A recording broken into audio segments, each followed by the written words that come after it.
வார்த்தையை ஆசீர்வதிக்க அடியனை முழுவதுமாய் உங்களுடைய ரத்தத்தில் மறைத்துக் கொள்ளுங்க. உங்களுடைய வார்த்தை ஆண்டவரே உங்களுக்கு பகிர்ந்து கொடுக்கிற நான் தானே ஆண்டவரே தள்ளப்பட்டு போகாதபடி ஆகாதவனாய் தள்ளப்பட்டு போகாதபடி உங்களுடைய திருமைக்குள்ள என்னை பாதுகாத்துக் கொள்ளும்படியா ஜெபிக்கிறோம். கூடி வந்திருக்கிற ஒவ்வொருடைய செவிகளும் திறக்கப்படுவதாக, ஒவ்வொருடைய சிந்தனைகளும் ஒருமுகப்படுவதாக நீர் மகிமைப்படும். உங்களுடைய நாமம் ஒன்றே மகிமைப்படாது. துதி கலா மகிமை ஒருவருக்கே இயேசு கிறிஸ்துவின் மூலம் ஜெபிக்கிறோம். அல்லேலூயா. கடந்த நாட்களில நாம் விசுவாசத்தை குறித்து தியானித்துக் கொண்டு வந்திருக்கிறோம். 5 பகுதிகளாக விசுவாசத்தை குறித்து நாம் தியானித்து வருகிறோம். இந்த 5வது பகுதி என்னன்னு நம்ம பார்த்தோம். தேவ பலன். விசுவாசம் என்பது தேவனுடைய பலன். இந்த தேவ பலன் தான் விசுவாசம் என்று நாம் பார்த்தோம். இப்ப 6வது பகுதியாக இந்த 6வது வாரத்தில் நாம் இதை தியானித்து வருகிறோம். இந்த விசுவாசம் என்பதை குறித்து கர்த்தர் நம் மத்தியில ஒரு திட்டவட்டமாக நம்மோடு பேச விரும்புகிறார். அதை நான் விளங்கிக்கிட்டபடினால இதை அப்படியே தொடர்ச்சியா நான் எடுத்துட்டு போக விரும்புகிறேன். இந்த விசுவாசமானது பரீட்சைக்கப்பட வேண்டிய ஒரு கட்டாயத்திலே நாம் இருக்கிறோம். வேதம் சொல்லுகிறது விசுவாசமானது பரீட்சிக்கப்பட வேண்டும். எடுத்து வாசிங்க. 2 தீமோத்தேயு 3வது அதிகாரம் 8வது வசனத்தின் கடைசி பகுதியை வாசிங்க. விசுவாச விஷயத்தில் பரீட்சைக்கு நில்லாதவர்கள். அந்த கடைசி பகுதியை மட்டும் நாம இப்ப பார்ப்போம். 2 தீமோத்தேயு 3வது அதிகாரம் 8வது வசனம், விசுவாச விஷயத்தில் பரீட்சைக்கு நில்லாதவர்கள். இந்த வார்த்தையை நான் படிச்ச பிறகு அது எனக்குள்ள மிகவும் மிகவும் ஒரு வித்தியாசமான ஒரு கிரியை செய்ய ஆரம்பிச்சிச்சு. பிரியமானவர், பரீட்சைக்கு நில்லாதவர்கள். இப்ப எத்தனை பேர் ஸ்கூல்ல பரீட்சை எழுதுறாங்க? எல்லாரும் பரீட்சை எழுதியிருக்கோம். யாரும் பரீட்சை எழுதாதவங்க இங்க இருக்கிறீங்களா? எல்லாரும் பரீட்சைன்னா என்ன நமக்கு தெரியும். அந்த பரீட்சை அப்படின்றது போய் நான் நின்று பரீட்சை எழுதி பேப்பர்ல எழுதி என் மார்க்கெல்லாம் எடுத்த பிறகுதான் நான் பாஸா ஃபெயிலான்னு தெரியும். அப்படித்தானே?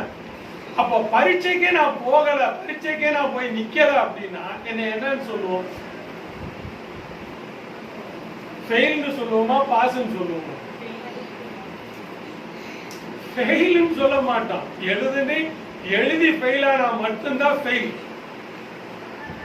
டிராப் அவுட்னா என்ன? போகவே இல்லை. சிரிப்பாங்க, பரீட்சைக்கே போகல. நீ போய் பரீட்சை எழுதியிருந்தாங்கன்னா உனக்கு தெரியும், கேலி பண்ணுவோம். ஏன்னா பயம்.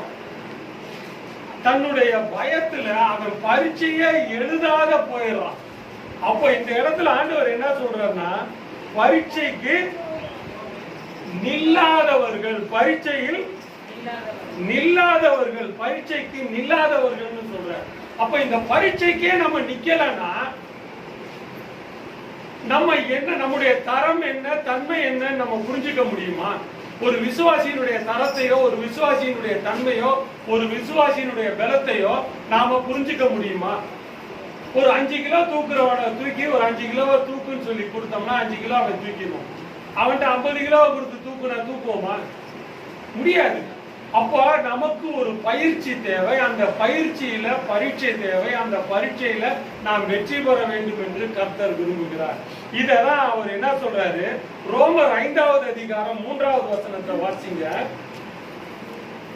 ரோமர் 5வது அதிகாரம் 3வது வசனம், உபத்திரவம் பொறுமையையும், பொறுமை பரீட்சையையும், பரீட்சை நம்பிக்கையை உண்டாக்குகிறது என்று நாங்கள் அறிந்து, 4வது வசனம், உபத்திரவத்திலேயும் மேன்மை பாராட்டுகிறோம்.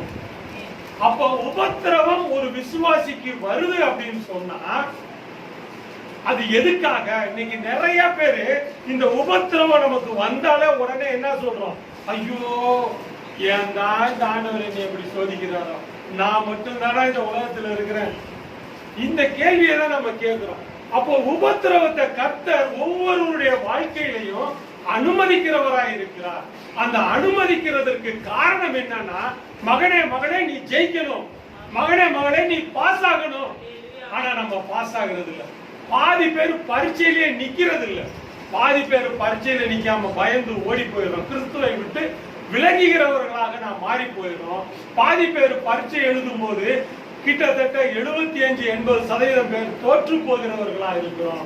மீதி 20% 10% பேர் மட்டும்தான் வெற்றியாளர்களாய் மாற்றப்படுகிறார்கள். அப்போ நம்முடைய வாழ்க்கையில ஆண்டவர் நம்ம ஒவ்வொருவரையும் வெற்றியாளராய் மாற்ற வேண்டும் என்று அவர் விரும்புகிறார். ஆனா நாம தான் விரும்புறதில்லை. எடுத்து படிச்சு பாருங்க. இந்த ரோமர் 5வது அதிகாரம் 1-2 வசனங்களை வாசிங்க. இவ்விதமாக நம் விசுவாசத்தினாலே நீதிமான்கள் ஆக்கப்பட்டிருக்கிறபடியினால் நம்முடைய கர்த்தராகிய இயேசு கிறிஸ்துவின் மூலமாக தேவனிடத்தில் சமாதானம் பெற்றிருக்கிறோம். அப்போ அடுத்த வசனம் வாசிங்க. அவர்கள் மூலமாய் நாம் இந்த கிருபையினால் பிரவேசிக்கும் அவர் மூலமாய் நாம் இந்த கிருபையினால் பிரவேசிக்கும் ஸ்லாக்கியத்தை விசுவாசத்தினால் பெற்று நிலை கொண்டிருந்து தேவ மகிமையை அடைவோம் என்கின்ற நம்பிக்கையினாலே மேன்மை பாராட்டுகிறோம். அப்போ இந்த நம்பிக்கை தான், அதுதான் சொல்றாரு, உபத்திரவம் பொறுமையையும் பொறுமை பரீட்சையும் பரீட்சை நம்பிக்கையும் உண்டாக்குகிறது என்று நாங்கள் அறிந்து உபத்திரவத்திலேயும் மேன்மை பாராட்டுகிறோம். இன்னைக்கு விசுவாசி எத்தனை பேர் நான் உபத்திரவப்படுறேன், நான் கஷ்டப்படுறேன், எனக்கு போராட்டம் அதிகமா இருக்கு அப்படின்னு சொல்றவங்க மேன்மை பாராட்டுகிறவர்கள் எத்தனை பேர்? சும்மா அப்படி யாரையும் நான் கேட்கிறேன்னு தப்பா நினைக்காதீங்க. அப்படி நம்ம மனசுலயே நம்ம கை வச்சுக்கணும். உண்மையிலேயே நம்ம அதை மேன்மை பாராட்டுகிறவர்களா இருக்கிறோமா? முன்னகிறோம் தர தர தர தரன்னு அப்படியே அந்த ஒரு தகர டப்பாவை மண்ணுல தேய்ச்சா எப்படி சத்தம் வரும், அந்த மாதிரி முனகுகிற கிறிஸ்தவர்கள் தான் இன்னைக்கு அதிகம். எதுக்கு எடுத்தாலும் நாம முனகுறோம். சில வேளைகள்ல நாம சொல்லும் போது நமக்கு ஏன் தான் இப்படி நம்ம பேசணும், நமக்கே ஒரு கேவலமான ஒரு சூழ்நிலையில நம்மளை உற்று பார்க்க வேண்டியது. அப்படிப்பட்ட அவிசுவாசம் நம்மை மேற்கொள்ளுகிறது பிரியமானவர்கள். அப்போ இந்த உபத்திரவம் பொறுமையை கொடுக்கிறார். உங்களுக்கு உபத்திரவம் மட்டும்தான் பொறுமையை கத்துக் கொடுக்கிறது என்று வேதம் சொல்லுகிறது. அப்ப நீங்க உபத்திரவப்படுறது பொறுமையா இருக்கணும்ன்றதுக்காக கர்த்தர் அனுமதித்த ஒரு பயிற்சி. இதை ஏன் நம்மளால விசுவாசிக்க முடியல? அருமையான விசுவாசிகள, நம்மளால விசுவாசிக்கவே முடியல. இந்த உபத்திரவம் நமக்கு கொடுக்கப்படுகிற பயிற்சி. இந்த பயிற்சியில நான் ஜெயிச்சே ஆகணும். நீங்க நம்ப மாட்டீங்க, கராத்தேல நான் ரொம்ப தீவிரமா பயிற்சி எடுத்த நாட்கள் ஒன்று உண்டு. அந்த நாட்கள்ல 2 கையில 2 பக்கெட் தண்ணியை கையில பிடிச்சிக்கணும். இந்த கையில பிடிச்சிட்டு இப்படியே காலையும் அகலமா விரிச்சு அப்படியே உட்கார்ந்த மாதிரியே போகணும். கிட்டத்தட்ட ஒரு 40 அடி 50 அடி தூக்கிட்டு போகணும். அந்த 2 பக்கெட் தண்ணி ஃபுல்லா இருக்கும், பெரிய பக்கெட். அப்படியே இந்த தோல் போட்டையெல்லாம் இழுக்கும். இந்த உலகத்துக்காக பயிற்சி. அதே மாதிரி இந்த கண்ணை மட்டும் இந்த கடைசி வரையிலும் பார்க்கணுன்றதுக்காக நாங்களே எங்க டீம்ல நாங்களே ஒரு 5-6 பேர் இன்டர்நேஷனல் டோர்னமெண்ட்டுக்கு போறதுக்காக இந்த பக்கமும் ஒரு ஊதுபத்தியை வச்சுருவோம், பத்த வச்சு. இப்படி திரும்பினா இங்க சுடும், இப்படி திரும்பினா இங்க சுடும். இந்த கண்ணை மட்டும் தான் திருப்பணும். இந்த இடத்துல கூட காயம் இருக்கும், நீங்க பாத்தீங்கன்னா தெரியும். இந்த பக்கம் எத்தனையோ தடவை சூடு வாங்கியிருக்கு. அப்ப இந்த கண்ணை மட்டும் இந்த பக்கம் அசைக்கிறதுக்காக பயிற்சி எடுக்கணும்ன்றதுக்கு அந்த ஊதுபத்தியை வச்சுக்கிட்டு இருக்கோம். இந்த உலகத்துல கேவலம் ஒரு கராட்டே சாம்பியன்ஷிப்புக்காக இப்படி ஒரு பயிற்சியை நாம எடுக்கிறோம் அப்படின்னா, ஆண்டவரோட பிள்ளைங்க அவருடைய நாமத்துக்கு மகிமையா அவருக்கு நிக்கக்கூடிய நாம் எப்பேற்பட்ட பயிற்சி மேற்கொள்ள வேண்டியவர்களா இருக்கிறோன்றதை நம்ம விளைவிக்க முடியுமா? அல்லேலூயா. நாம இந்த பயிற்சி ஆண்டவர் நம்மளை ஜெயிக்கணும்ன்றார். உபத்திரவம் பொறுமையை கொடுக்குது. நீ உபத்திரவம் உனக்கு வருதா, அதுல நீ பொறுமையை கற்றுக்கோ. பொறுமையை கற்றுக்கோன்னு கர்த்தர் உனக்கு பொறுமையை கொடுக்கறதுக்கு தான் உன் வாழ்க்கையில உபத்திரவத்தை அனுமதிக்கிறார். இந்த உபத்திரவத்துல நீ பொறுமையை கற்றுக்கிட்டீங்கன்னா அதுக்கப்புறம் உன் வாழ்க்கையில உபத்திரவமே வராது. ஆனா இந்த பொறுமையை கற்றுக்கொள்ளுகிற வரையிலும் உபத்திரவம் வந்துகிட்டே தான் இருக்கும். அது எந்த இடத்துல நாம தோக்குறோமோ அந்த தோல்வியில நமக்கு ஆண்டவர் திரும்ப திரும்ப சோதனைகளை அனுமதித்துக் கொண்டே இருக்கிறார். இந்த சோதனையை அனுமதிக்க அந்த தோல்விகள்ல நாம விழுந்து துவண்டு போறோமா அல்லது எழுந்து நின்று ஆண்டவருக்கா வைராக்கியமா போராடுறோமா அப்படின்றதுக்காக கர்த்தர் வைக்கிற பரீட்சை. அதான் சொல்றாரு, உபத்திரவம் பொறுமையையும் பொறுமை பரீட்சையையும். பரீட்சைனா என்ன? சோதனை, டெஸ்ட். ஆண்டவர் வைக்கிற ஒவ்வொரு டெஸ்ட், ஒவ்வொரு நாளும் நமக்கு வர்ற டெஸ்ட். இந்த டெஸ்ட்ல நம்ம பாஸ் ஆகிறோமா ஃபெயில் ஆகிறோமா? இந்த டெஸ்ட்ல நம்ம பாஸ் ஆகிறோமா ஃபெயில் ஆகிறோமா? இன்னைக்கு நான் தோத்துட்டேன். அதான் சொல்றாரு ஆண்டவர், நீதிமான் 1000 முறை விழுந்தாலும் எழுந்திருப்பான். ஒவ்வொரு தடவையும் நீ விழுந்துடுற, இன்னைக்கு நீ விழுந்துடுற மகனே மகளே, நாளைக்கு உன்னால ஜெயிக்க முடியுமா? ஆண்டவர் கேட்கறது இதுதான். நாளைக்கு உன்னால ஜெயிக்க முடியுமா? இன்னைக்கு நீ விழுந்துட்ட, நீ ஜெயிக்கிறதுக்கு இன்னைக்கு நீ தோத்துட்ட, ஆனா இனி தோக்காம இருப்பியா? இனி நீ தோக்காம இருப்பியா? இந்த டெஸ்ட் அதுக்கு தான் வைக்கிறார். அப்ப அந்த உபத்திரவத்துல உனக்கு ஒரு சோதனையை கொடுக்கிறார். அந்த சோதனையை நாம் ஜெயிக்க வேண்டும் பிரியமா. இந்த சோதனையை நாம ஜெயிக்கிறது தான் ஆண்டவர் நமக்கு வைத்திருக்கிற மிகப்பெரிய ஒரு சேலஞ்ச். வெற்றியுள்ள கிறிஸ்தவனாய் நீங்கள் மாற வேண்டும் என்று கர்த்தர் விரும்புகிறார். இந்த சேலஞ்சில நாம ஜெயிச்சே ஆகணும்னு வைராக்கியம் யாருகிட்ட இருக்கணும்? நம்ம கிட்ட இருக்கணும், நம்மிடத்துல இருக்கணும். நான் ஜெயிக்கணும். இந்த சோதனையில நான் அவிசுவாசமான வார்த்தையை நான் பேச மாட்டேன், அவிசுவாசமான செயல்களை நான் செய்ய மாட்டேன், நான் பொறுமையை கடைபிடிப்பேன். இதுதான் பிரியமானவர்களே. பொறுமை பரீட்சையையும் பரீட்சை நம்பிக்கையும் கொடுக்குது. பரீட்சையில நீ பாஸ் பண்ணா மட்டும்தான் உனக்கு நம்பிக்கை இருக்கு. பரீட்சையில நீ ஃபெயில் ஆயிட்டீங்கன்னா உனக்கு நம்பிக்கை இல்ல. ஒரு பையன் 10th ஃபெயில் ஆயிட்டானா பிளஸ் 2 போக முடியுமா? ஹையர் ஸ்டடீஸ் போக முடியுமா? வேற ஏதாவது மிலிட்டரிக்கோ போலீஸ்க்கோ போக முடியுமா? முடியாது. அப்ப நீங்க பாஸ் ஆனா மட்டும்தான் உங்களுக்கு நம்பிக்கை. அந்த பரீட்சையில நீங்க நம்பிக்கை பெற்றுக் கொள்ளுகிறீர்கள், விசுவாசத்தை பெற்றுக் கொள்கிறீர்கள். அப்ப விசுவாசம் என்பது 2 வகைப்படுகிறது. பரீட்சிக்கப்பட்ட விசுவாசம், பரீட்சிக்கப்படாத விசுவாசம். உங்களுடைய வாழ்க்கையில உங்ககிட்ட இருக்கிறது பரீட்சிக்கப்பட்ட விசுவாசமா, பரீட்சிக்கப்படாத விசுவாசமா? ஆண்டவர் இதை கேட்கிறார். இந்த பொறுமையும் உபத்திரவம் பொறுமையையும், பொறுமை பரீட்சையும், பரீட்சை நம்பிக்கையும் கொடுத்தார். அது பரீட்சிக்கப்பட்ட விசுவாசம். பரீட்சிக்கப்பட்ட விசுவாசத்தை பற்றி அப்புறம் நம்ம பார்ப்போம். இப்ப இந்த பரீட்சிக்கப்பட்ட விசுவாசத்தை பாருங்க. சங்கீதங்களின் புஸ்தகம் 26வது அதிகாரம் 2வது வசனத்தை எடுத்து வாசிங்க. தாவீது ராஜா சொல்கிறார், கர்த்தாவே என்னை பரீட்சித்து என்னை சோதித்து பாரும், என் உள்ளந்திரியங்களையும் என் இருதயத்தையும் புடமிட்டு பாரும். தாவீது ராஜாவுடைய வாழ்க்கையை நான் நல்லா யோசிச்சு பார்த்தேன்.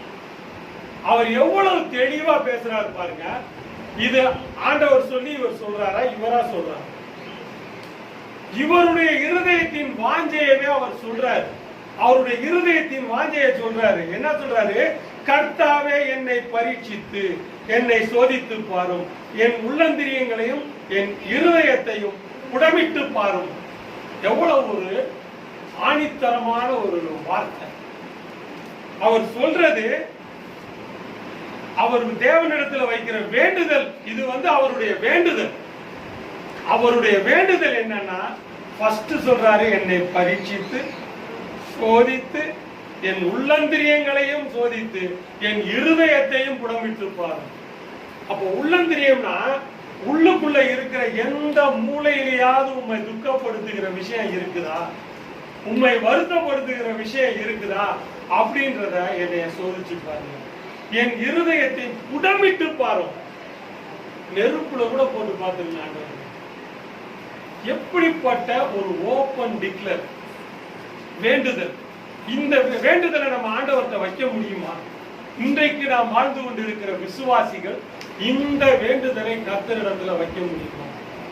உங்களையும் என்னையும் பார்த்து நான் கேட்கிற கேள்வி, ஆவியானவர் கேட்கிற கேள்வி, இந்த வேண்டுதலை வைக்க முடியுமா? இந்த 26வது அதிகாரம் வரையிலும், சங்கீதத்துல 26வது அதிகாரம் வரையிலும் தாவீது ராஜாவுடைய வாழ்க்கை மேன்மையா போய்கிட்டு இருந்தது, வெற்றியுள்ள வாழ்க்கையாய் போய்கொண்டிருந்தது. எனக்கு தெரிஞ்சு நான் வேதத்தை படித்த விதத்துல இந்த 26வது சங்கீதம் வரையிலும் தாவீது ராஜாவுடைய வாழ்க்கை வெற்றியுள்ள வாழ்க்கையாய் போய் கொண்டிருந்தது. அவர் இந்த ஜெபத்தை பண்ணின உடனேயே ஆண்டவர் சோதனையை அனுமதிக்கிறார். அவர் அனுமதிக்கிற சோதனை கொஞ்ச நெஞ்ச சோதனை இல்ல. கோலியாத் வர்றார், கோலியாத்தை விரட்டுறாரு, கோலியாத்தை கொல்றாரு. அடுத்தபடியா சவுல் எதிரியாக மாறுகிறார். ஈட்டியோட உருவ குத்த சவுல் ஈட்டியை எறிகிறாரு. அதுக்கப்புறம் தாவீதை கொல்ல விரட்டுறாங்க, ஓடுறாரு. காடு, மேடு, மலை, பள்ளம், குன்றுகள், அவர் போகாத காடு இல்ல, போகாத தேசம் இல்ல, போகாத பகுதிகள் இல்ல, பள்ளத்தாக்குகள் இல்ல, எல்லாத்திலையும் ஓடிக்கிட்டே இருக்கிறாரு. ஒரு நிம்மதியற்ற வாழ்க்கையாய் தாவீதுக்கு மாறி போச்சு. ஆனா அத்தனை போராட்டங்களிலும் தாவீது ஜெயிச்சாரா இல்லையான்றதான் கேள்வி. கரங்களை தட்டி கர்த்தரை மகிமைப்படுத்துவார். அத்தனை போராட்டத்திலையும் அவர் ஜெயிச்சு அவர் என்ன பண்றாரு, என் இருதயத்துக்கு ஏற்ற மனுஷன் பேர் வாங்குறாரு. இதுதான் பிரியமானவர்களே, விசுவாசிகளா இருக்கிற நமக்கு தாவீது ராஜா ஒரு மிகப்பெரிய எடுத்துக்காட்டு. அவர் ஆண்டவருடைய இருதயத்துக்கு ஏற்ற மனுஷனாய் மாறுகிற அளவுல இந்த போராட்டங்களும் இந்த சோதனைகளும் உள்ளந்திரியத்தை அவர் குடமிட்டு பாருன்னு சொல்றாரு, இருதயத்தை குடமிட்டு பாருன்னு சொல்றாரு. இந்த போராட்டங்களும் அவரை மேன்மையுள்ள மனிதனாக இன்றும் அவரை குறித்து நாம் பேசிக் கொண்டிருக்கிற அளவில் 2000-3000 ஆண்டுகளுக்கு பிறகும் அவருடைய சங்கீதங்களை நம்ம படிச்சோம்னா நமக்கு ஆறுதலாய் காணப்படுகிறது. அவருடைய வார்த்தையை நம்ம கேட்டோம்னா நம்மை உயிர்ப்பிக்கிறதாய் காணப்படுகிறது. அதுக்கு காரணம் என்ன? சும்மாவா? அதுக்கு காரணம் அவ்வளவு சாதாரணமா வந்துருச்சா? அவர் கொடுத்த விலைக்கரையம், அவர் தன்னைத்தானே ஒப்பு கொடுத்து வாழ்க்கையில எல்லா கஷ்டம், பாடு, வேதனை, கண்ணீர் இவை எல்லாவற்றின் மத்தியிலையும் அவர் கொண்டிருந்த பொறுமையான விஷயம். சவுலை எத்தனை முறை ஆண்டவர் அவனுடைய கைகள்ல ஒப்பு கொடுத்தார். ஆனா அபிஷேகம் பண்ணப்பட்ட மனுஷனை நான் தொடமாட்டேன் அப்படின்னு சொல்லி எத்தனை தடவை தன்னுடைய வாழ்க்கையில மரண போராட்டத்தில் ஓடிக்கொண்டிருந்த மனுஷன். அப்படிப்பட்ட ஒரு மனுஷனுடைய வாழ்க்கையை நாம் இன்னைக்கு தியானிச்சு பார்க்க வேண்டும் பிரியமானவர்கள். அதுதான் சொல்றாங்க, உபத்திரவம் நமக்கு பொறுமையை கொண்டு வருகிறது, பொறுமை நமக்கு பரீட்சையை கொண்டு வருகிறது, பரீட்சை நமக்கு நம்பிக்கையை கொண்டு வருகிறது. இந்த நம்பிக்கை மட்டும் நமக்கு இருந்ததானா கர்த்தர், அதுதான் விசுவாசம் சொல்றோம், இந்த விசுவாசத்தை நாம் பெற்றுக்கொள்கிறவர்களா இருக்கிறோம். அடுத்தது பாருங்க, இப்படி அவர் எல்லா போராட்டத்திலையும் பற்றி வெற்றி பெற்றாரு. அடுத்தபடியாக 1 கொரிந்தியரின் புஸ்தகம் 9வது அதிகாரம் 26-27 வசனங்களை வாசிங்க. ஆதலால் நான் நிச்சயமில்லாதவனாக ஓடேன், ஆகாயத்தை அடிக்கிறவனாக சிலம்பம் பண்ணேன். இதைத்தான் தாவீது ராஜா பண்ணார். நிச்சயம் இல்லாம ஓடல, அவர் எனக்கு கொடுப்பேன்னு சொன்னதை கொடுப்பார்ன்ற ஒரு நம்பிக்கையோட ஓடினார். அதனாலதான் தாவீது ராஜா என்னை புடமிட்டு பாருன்னு ஒப்பு கொடுத்தார். அந்த தன்னைத்தானே ஆண்டவர்கிட்ட ஒப்பு கொடுக்கிறது இன்னைக்கு அநேக விசுவாசிகள் மத்தியில, ஊழியக்காரர்கள் மத்தியில இல்ல பிரியமா. அப்ப அவரிடத்துல நாம ஒப்பு கொடுத்தா மட்டும்தான். அதான் பவுலப்போஸ்தலர் சொல்றாரு, ஆதலால் நான் நிச்சயம் இல்லாதவனாக ஓடேன். நிச்சயம் இல்லாம நான் ஓட மாட்டேன். எனக்கு ஒரு நிச்சயம் இருக்கு, எனக்கு ஒரு டெஸ்டினேஷன் இருக்கு, எனக்கு ஒரு கோல் இருக்கு, ஒரு திட்டம் இருக்கு. அந்த திட்டத்தின்படி நான் ஓடுவேன். அந்த திட்டம் இல்லாம நான் ஓட மாட்டேன். இன்னைக்கு விசுவாசிகளே, உங்களுடைய திட்டங்கள் என்ன? என்னைக்காவது அதை தேவ சமூகத்துல எழுதி வச்சு அந்த திட்டத்தின்படி நான் ஓடுவேன்னு நம்ம சொல்றோமா? இல்ல பிரியமானவர்களே, எண்ணமற்ற வாழ்க்கை, திட்டமிடுதல் இல்ல, பிளானிங் இல்ல. ஆண்டவர் சொல்றாரு, நீ திட்டமிட்டு ஓடு. உன்னுடைய வாழ்க்கை திட்டத்தோடு ஓடணும். இப்படி என் வாழ்க்கை இருக்கணும், இப்படி நான் வாழணும், இப்படிதான் இருக்கணும்னு உன்னுடைய வாழ்க்கையை நீ திட்டம் பண்ணு, நிர்ணயம் பண்ணு. இந்த திட்டமிடுதல் இல்ல. அதனாலதான் சொல்றாரு, ஆதலால் நான் நிச்சயம் இல்லாதவனாக ஓடேன், ஆகாயத்தை அடிக்கிறவனாக சிலம்பம் பண்ணேன். எனக்கு பவுலப்போஸ்தலர் இதை சொல்லும் போது எனக்கு அது ரொம்ப பிடிச்சிருந்தது. ஏன்னா நானும் ஒரு நாள்ல பைத்தியமாக சுத்தி குச்சி எடுத்துட்டு அதை சுத்தி கட்டியை சுத்தி இதை சுத்தி இதெல்லாம் பண்ணிட்டு இருந்தேன். கராத்தே எல்லா வேலையும் பண்ணுவோம். ஆனா இன்னைக்கு அதை பார்க்கும்போது எனக்கு என்னன்னே பார்த்து நிறைய வேலைகளை சிரிச்சு சிரிச்சுக்குவேன். முட்டா பையில எப்படி நாளெல்லாம் வேஸ்ட் பண்ணி அப்படின்னு நானே என்னை யோசிச்சு நான் சிரிச்சுக்குவேன். ஏன்னா என்னுடைய வாழ்க்கையில அவ்வளவு ஒரு பைத்தியமாக ஒரு நாளைக்கு 8 மணி நேரம் எக்ஸசைஸ், 8 மணி நேரம் எக்ஸசைஸ், காலையில 4 மணி நேரம், சாயந்தரம் 4 மணி நேரம், டியூட்டிக்கு போற மாதிரி அது ஒரு டியூட்டியாவே எடுத்துக்கொண்டு அப்படி ஒரு பைத்தியமாய் வாழ்ந்த நாட்கள். ஆனா அது எனக்கு இன்னைக்கு விசுவாசத்துல எனக்கு எவ்வளவோ என்னை பலப்படுத்துகிறதா காணப்படுது. ஆண்டவர் ஒரு நோக்கத்தோட தான் என்னை அந்த பயிற்சியெல்லாம் கொண்டு போனாரு நான் விசுவாசிக்கிறேன். எனக்கு இன்றைக்கு ஊழியத்துக்கு வந்த பிறகு அது எனக்கு அநேக விதத்துல எனக்கு அநேகருக்கு முன்மாதிரியாக கர்த்தர் என்னை வைத்திருக்கிறார் என்பதுல சந்தேகமே இல்லை. அல்லேலூயா. அநேகருக்கு முன்மாதிரியாக கர்த்தர் என்னை வச்சிருக்கிறார், அது எனக்கு சந்தேகமே இல்லை. ஏன்னா அவருடைய திட்டம், அவர் என்னை இந்த பாதையில கொண்டு போகணும்னு அவர் தீர்மானித்த தீர்மானங்கள், அவர் என்னை நடத்தின வழிகள் இன்றைக்கு பிரயோஜனமா இருக்கு. அதான் சொல்றாரு, ஆகாயத்தை அடிக்கிறவனாக சிலம்பம் பண்ண. நான் சிலம்பம் சும்மா அப்படியே சுத்திக்கிட்டு இருந்தேன்னா பாக்குறவங்க என்ன சொல்லுவாங்க, போதுபார் தெண்டச்சோறு, ஒண்ணுத்துக்கு உதவாது தெண்டச்சோறு போதுபார் அப்படின்வாங்க. அருமையான தேவ ஜனமே, இதே பேர் எங்க அப்பா என்னைய சொன்னார். வெந்த சொந்தத்துக்கு வேலைக்கு போறான்னா அதுக்கு வழி இல்லாம போய் கல்லையும் மண்ணையும் குத்திக்கிட்டு இப்படி வெட்டித்தனமா சுத்திக்கிட்டு இருக்கிறான்னு என்னை எங்க அப்பா சொல்றாரு. அப்படிப்பட்ட பேர் எடுத்தவன் தான். அதனாலதான் சொல்றேன், அப்படி ஒரு திட்டமில்லாத வாழ்க்கை வாழ்ந்த வரையிலும் ஒன்றுமே பிரயோஜனம் இல்லை, யாருக்கும் பிரயோஜனம் இல்லை. ஆனா என்னுடைய வாழ்க்கையில நான் திட்டமிட ஆரம்பிச்ச பிறகு கர்த்தர் என்னை அநேகருக்கு பிரயோஜனமாய் மாற்றினார். அல்லேலூயா. அநேகருக்கு பிரயோஜனமா மாற்றினார். அதனாலதான் சொல்றேன், அவர் ஆகாயத்தை அடிக்கிறவனாக சிலம்பம் பண்ணேன். எனக்கு முன்னால எதிரி உண்டு, அந்த எதிரியோட நான் போராடணும். அந்த எதிரியோட போராடுற போராட்டம் தான் என் வாழ்க்கையின் வெற்றியை தரும். இந்த வெற்றி என்னன்னா, உங்களுடைய போராட்டம் மாம்சத்தோடும் இரத்தத்தோடும் அல்ல, துரைத்தனங்களோடும் அதிகாரங்களோடும் வானமண்டலத்தில் உள்ள பொல்லாத சேனைகளோடும் இருக்கிறது என்று கர்த்தர் சொல்லுகிறார். எனக்கு அன்பான தேவஜனமே, இதிலே நீங்க உங்களுடைய போராட்டத்தை, உங்களுடைய பரீட்சையில நீங்க வெற்றி சிறக்கிறவங்க கர்த்தர் உங்களை மாற்ற விரும்புகிறார். அடுத்தபடியா பாருங்க, மற்றவர்களுக்கு பிரசங்கம் பண்ணுகிற நான் தானே ஆகாதவனாய் போகாதபடிக்கு என் சரீரத்தை ஒடுக்கி கீழ்ப்படுத்துகிறேன். ஒவ்வொருத்தரும் நம்முடைய சரீரத்தை ஒடுக்கி கீழ்ப்படுத்த விசுவாசிகள் கற்றுக்கொள்ள வேண்டும். எந்த விஷயத்துல இருந்தாலும் சரி, நாம் நம்முடைய சரீரத்தை ஒடுக்கி கீழ்ப்படுத்த கற்றுக்கொள்ள வேண்டும் என்று கர்த்தர் விரும்புகிறார். இதுதான் விசுவாசம். இந்த சரீரத்தை ஒடுக்கி கீழ்ப்படுத்த நாம் கற்றுக்கொள்ள வேண்டும். அடுத்தபடியா நம்முடைய விசுவாசம் பரீட்சிக்கப்பட இதுவும் முக்கியமான ஒரு பகுதியாய் காணப்படுகிறது. இந்த விசுவாசம் நம்மிடத்தில் பெருகுவதற்கு நாம் நம்முடைய சரீரத்தை ஒடுக்கி கீழ்ப்படுத்த கற்றுக்கொள்ள வேண்டும். இதுதான் பிரியமானவர்களே.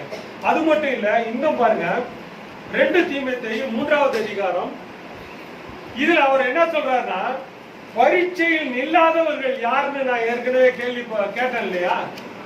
இவர்கள் பரீட்சையில் நில்லாதவர்கள் அப்படின்னு நம்ம பார்த்தோம். அந்த நில்லாதவர்கள் 8வது வசனம் கடைசி பகுதியில பார்த்தோம். இவர்கள் பரீட்சையில் நில்லாதவர்கள். அப்ப அந்த நில்லாதவர்கள் யாருன்னு நம்ம பார்க்கணுமா? பார்க்கறது இல்லையா? கட்டாயம் பார்க்கணும். ஏன்னா அப்பதான் நம்ம அவங்களோட இருக்கிறோமா, நம்ம ஜெயிக்கிறவங்களோட இருக்கிறோமா நம்ம தெரிஞ்சுக்க முடியும். உண்மையா இல்லையா? நம்ம பரீட்சையில நிக்கிறவங்களோட நம்ம நிக்கிறோமா, நில்லாதவங்களோட நம்ம நிக்கிறோமான்றத நாம முதல் தெரிஞ்சுக்கணும். அப்படி தெரிந்து கொண்டால் மட்டுமே நாம் வெற்றியுள்ள கிறிஸ்தவனா அல்லது தோல்வியுள்ள கிறிஸ்தவனா என்பதை நாம் விளங்கிக் கொள்ள வேண்டும். எடுத்து வாசிங்க, 2 தீமோத்தேயு 3வது அதிகாரம் 1வது வசனத்திலிருந்து 8 வசனம் வாசிங்க. மேலும் கடைசி நாட்களில் கொடிய காலங்கள் வரும் என்று அறிவாயாக. இது கடைசி காலமா இல்லை? இது கடைசி காலமா இல்லை? அப்ப இந்த கடைசி காலத்துல நம்ம சுற்றி என்ன நடக்கிறது என்பதை நாம் விளங்கிக் கொள்ள வேண்டுமா, விளங்கிக் கொள்ள கூடாதா? இதை நாம விளங்கலன்னா நீ விசுவாசியே இல்லைன்றேனா? நீங்களும் நானும் விசுவாசியே இல்ல. இதை விளங்கிக் கொள்ள முடியலன்னா நீங்களும் நானும் விசுவாசிகள் என்று சொல்ல தகுதியற்றவர்கள். அப்போ இந்த கடைசி காலத்துல என்ன நடக்கும் அப்படின்னா, எப்படி எனில் மனுஷர் தற்பிரியராயும் பணப்பிரியராயும் வீம்புக்காரராயும் அகந்தையுள்ளவர்களாயும் தூஷிக்கிறவர்களாயும் தாய் தகப்பன்மார்களுக்கு கீழ்ப்படியாதவர்களாயும் நன்றி அறியாதவர்களாயும் பரிசுத்தம் இல்லாதவர்களாயும். இப்படிப்பட்டவங்களை பார்த்துருங்க. இப்படிப்பட்டவங்களை கர்த்தர் உங்க கண்களுக்கு முன்பாக காட்டும் போது நீங்க என்ன செய்யணும்ன்றதை அடுத்து சொல்ற. நீங்க என்ன செய்யணும்ன்றதை அடுத்து சொல்றாரு. எப்படி எனில், மனுஷர் தற்பிரியராயும் பணப்பிரியராயும் வீம்புக்காரராயும் அகந்தையுள்ளவர்களாயும் தூஷிக்கிறவர்களாயும் தாய் தகப்பன்மார்களுக்கு கீழ்ப்படியாதவர்களாயும் நன்றி அறியாதவர்களாயும் பரிசுத்தம் இல்லாதவர்களாயும். அடுத்து சொல்றாரு, சுபாவ அன்பில்லாதவர்களாயும் இணங்காதவர்களாயும் அவதூறு செய்கிறவர்களாயும் கொடுமையுள்ளவர்களாயும் நல்லோரை பகைக்கிறவர்களாயும் துரோகிகளாயும் துணிகரம் உள்ளவர்களாயும் இருமாப்புள்ளவர்களாயும் தேவ பிரியராயிராமல் சுகபோக பிரியராயும் தேவ பக்தியின் வேஷத்தை தரித்து அதன் பலனை மறுதலிக்கிறவர்களாயும் இருப்பார்கள். இப்படிப்பட்டவர்களை விட்டு நீ விலகு. எனக்கு அன்பான தேவஜனமே, எனக்கு அன்பான விசுவாசியே, இந்த குணாதிசயம் யாருகிட்டையாவது இருந்ததுன்னா அப்படிப்பட்ட நட்பை விட்டு விலகிருங்க. அப்படிப்பட்ட நட்பு உங்களுக்கு தேவையில்லை. இதுதான் ஆண்டவர் விரும்புறார். ஏன்னா இது கடைசி காலம், கடைசி நாட்கள். இந்த நாட்களில நாம் தெளிவு பெற வேண்டியவர்களாய் இருக்கிறோம். இப்படிப்பட்டவர்களை விட்டு விலகிருக்குமா? அவங்களோட கை கோர்க்காத, அவங்களோட சேராத, அவங்களோட கூட போகாத. அவங்களோட போனீனா ஓ வாழ்க்கையும் இப்படியாக மாறி போகும். இதுதான் கர்த்தர் நமக்கு கொடுக்கிற எச்சரிக்கை. அவர்கள் எல்லாம் பரீட்சையில நில்லாதவர்கள். கர்த்தர் உன்னை பரீட்சையில நிக்க வைக்கணும்னு விரும்புறாரு. ஆனா நீ பரீட்சையில நில்லாதவர்களோட போய் நிக்காத. பாவிகளுடைய வழியில் நில்லாமலும் பரியாசக்காரர் உட்காரும் இடத்தில் உட்காராமலும் சொல்றார் சங்கீதக்காரர். இந்த இடத்துல போய் நீ நின்னுட்டீனா, பரீட்சையில நிக்காதவங்களோட போய் நின்னுட்டீனா உனக்கு பரீட்சை நடக்குமா? நீ பரீட்சையில ஜெயிக்க முடியுமா? இதுதான் ஆண்டவர் விரும்புகிறார். இப்படிப்பட்ட ஜனங்களோடு சேராத. இப்படிப்பட்ட ஜனங்களுடைய நட்பு, இப்படிப்பட்ட ஜனங்களுடைய உறவுகள் நமக்கு தேவையில்லை. இன்னமும் பாருங்க, தேவ பக்தியின் வேஷத்தை தரித்து அதில் பலனை மறுதலிக்கிறவர்களுமாய் இருப்பார்கள். இப்படிப்பட்டவர்களை விட்டு விலகு. பாவங்களால் நிறைந்து பற்பல இச்சைகளால் இழுப்புண்டு. யாரு இவர்கள்? பாவங்களால் நிறைந்து பற்பல இச்சைகளால் இழுப்புண்டு எப்போதும் கற்றாலும் ஒருபோதும் சத்தியத்தை அறிந்து உணராதவர்களாய் இருக்கிற. பாருங்க, நல்லா தெரிஞ்சுங்க. அழகா கோயிலுக்கு வருவாங்க, குட்டி போடுவாங்க, ஜபம் பண்ணுவாங்க, எல்லாம் பண்ணுவாங்க. ஆனா ஒருபோது சத்தியத்தை அறிந்து உணர்வது இல்லை. ஆண்டவர் எப்படி சொல்றார்? எப்போது கற்றாலும் ஒருபோதும் சத்தியத்தை அறிந்து உணராதவர்களாய் இருக்கிற பெண் பிள்ளைகளுடைய வீடுகளில் இப்படிப்பட்டவர்கள் நுழைந்து அவர்களை வசப்படுத்திக் கொள்ளுகிறார்கள். அவர்களை வசப்படுத்திக் கொள்ளுகிறார்கள். எனக்கு அன்பான தேவஜனமே, இந்த கடைசி நாட்கள்ல நாம் இதை புரிந்து கொள்ள வேண்டும். இன்றைக்கு கடிந்து பேசுகிறவர்களை கண்டா நிறைய பேருக்கு கோபம் வரும். உண்மையை சொன்னா உடம்பு எரியுதுன்னு சொல்லுவோம். அப்படிப்பட்ட ஒரு சூழ்நிலையில தயவு செய்து இப்படிப்பட்ட நட்பை விட்டு விலக வேண்டும் என்று கர்த்தர் விரும்புகிறார். அடுத்தது பாருங்க, இவர்கள் துர்ப்புத்தி உள்ளவர்கள், இவர்கள் துர்ப்புத்தி உள்ள மனுஷர்கள் விசுவாசத்தில் பரீட்சைக்கு நில்லாதவர்கள். இந்த கூட்டத்தோட நம்ம போய் நின்னோம்னா நமக்கு நற்புத்தி இருக்குமா துர்ப்புத்தி இருக்குமா? சொல்லுங்களேன். நல்ல புத்தி வருமா துர்ப்புத்தி வருமா? நமக்கு வருகிறது துர்ப்புத்தி தான். ஏன்னா அவன் சொல்றதானே நம்ம கேட்க போறோம். அந்த கூட்டத்துல நின்றா நீயும் அவனோட ஒருத்தன் தானே நம்மள சொல்லுவாங்க. அப்ப நம்ம மட்டும் தப்பிக்க போறோமா? இல்ல பிரியமானவர்களே, விசுவாசத்தை பத்தி 1000 பேசுறோம், விசுவாசத்தை பத்தி 1000 பேசுவோம். ஆனா விசுவாசத்துல ஒன்றும் செயல்படுத்தாத கிறிஸ்தவர்கள் அநேகம் பேரா இருக்கிறோம். விசுவாசத்தை பத்தி லட்சம் பேசுவோம், விசுவாசத்தை பத்தி லட்சம் கேட்போம். ஆனா விசுவாசத்திற்காய் ஒரு காரியத்திலையும் நம்மை ஒடுக்கி கீழ்ப்படுத்தாதவர்களாய் விசுவாசிகள் என்று சொல்லிக் கொண்டிருக்கிற நாம் வாழ்ந்து கொண்டிருக்கிறோம். இந்த கடைசி நாட்கள், இந்த கடைசி நாட்கள்ல கர்த்தர் நம்மை பயன்படுத்த விரும்புகிறார். இந்த வார்த்தைகளை அவர் எச்சரிப்பின் வார்த்தையாய் உங்களுக்கு கொடுக்க விரும்புகிறார். ஏனென்று சொன்னால் அவர் உங்களை அதிகமாய் நேசிக்கிறார். அவர் உங்களை அதிகமாய் நேசிக்கிறார். அவர் நேசிக்கிறபடினால என் மகனே, என் மகளே, என் பக்கம் திரும்பு. நீ விசுவாசத்திலே ஊன்ற கட்டப்படு. நீ விசுவாசத்திலே உன்னை நீ ஒடுக்கி அடக்கி கீழ்ப்படுத்தி ஆகாயத்திலே சிலம்பம் பண்ணாதபடி நீ வான மண்டலங்களில இருக்கிற பொல்லாத சேனைகளோடும் துணைத்தனங்களோடும் அதிகாரங்களோடும் நீ போராட கற்றுக்கொள். கர்த்தர் விரும்புகிறார். முழங்கால் படிடுவோமா? கர்த்தர் நம் மத்தியிலே பேச விரும்புகிறது. என் மகனே, மகளே, நீ எனக்காய் போராட, எனக்காய் நீ நிற்க உன்னால முடியுமான்னு கேட்கிற. ஒவ்வொருவரையும் பார்த்து கர்த்தர் கேட்கிறார், எனக்காய் போராட, உனக்காய் நீ போராட, உன்னுடைய விசுவாசத்திற்காய் நீ போராடுகிற ஒரு போராளியாய் நீ மாற முடியுமா? சொல்லுங்க. அப்பா, அப்பா, எந்த சூழ்நிலை வந்தாலும் நான் உன்னோடு இருப்பேன் ஆண்டவரே. பின்னோக்கி பார்க்க மாட்டேன், உன் கரத்தை பற்றி கொண்டேன். பின்னோக்கி பார்க்க மாட்டேன், உன் கரத்தை பற்றி கொண்டேன். முன்னே செல்லும் பின்னே வருவே, பாதை காட்டும் தீபமாக. முன்னே செல்லும் பின்னே வருவே, பாதை காட்டும் தீபமாக. பின்னோக்கி பார்க்க மாட்டேன், உன் கரத்தை பற்றி கொண்டேன். பின்னோக்கி பார்க்க மாட்டேன், உன் கரத்தை பற்றி கொண்டேன். உள்ளே செல்லும் பின்னே வருவே, பாதை காட்டும் தீபமாக. உள்ளே செல்லும் பின்னே வருவே, பாதை காட்டும் தீபமாக. நீ தந்தால் வாங்கி பூசிட்டே, நீ தந்தால் வாங்கி பூசிட்டே. நீ நடத்தும் பாதை செல்வேன், பின்னோக்கி பார்க்க மாட்டேன். உன் கரத்தை பற்றி கொண்டேன், பின்னோக்கி பார்க்க மாட்டேன். உன் கரத்தை பற்றி கொண்டேன். உள்ளே செல்லும் பின்னே வருவேன், பாதை காட்டும் தீபமாக. எனக்கென்று ஒன்றும் இல்லை, பொன்படியில் வருகின்றேன்.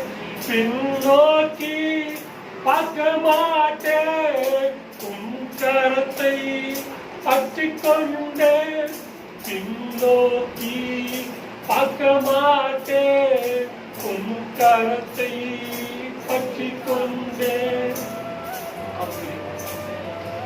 இந்த வேளையில நாம் தேவ சமூகத்தில் நம்மை கர்த்தர் நம்மை ஆசீர்வதிக்க விரும்புகிறார். அவரை மட்டுமே நோக்கி பார்க்கிற முகங்கள் ஒரு நாள் வெட்கப்பட்டு போவது இல்லை. இந்த வார்த்தையை கொடுத்தபடினால உங்களுக்கு நன்றி. நிலைத்திருக்க எங்களுக்கு கர்த்தர் நீங்க திரும்ப துதி கன மகிமை ஒருவருக்கே மீட்பரும் வெற்றிகரமாகிய இயேசு கிறிஸ்துவின் ஜெபிக்கிறோம் ஜீவன்.